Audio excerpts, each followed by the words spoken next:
Red Jordans are back in the spotlight, thanks to the confirmed 2026 return of the iconic Air Jordan 4 Toro Bravo.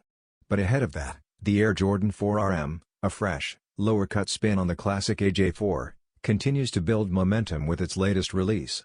This silhouette, already hailed as the most successful Jordan hybrid since the Spiz'ike, makes a bold statement in a near-all-red colorway.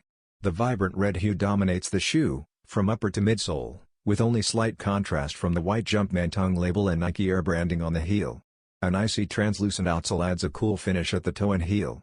Since debuting in fall 2024, the AJ4 RM has gained attention for its clean design and sharp colorways.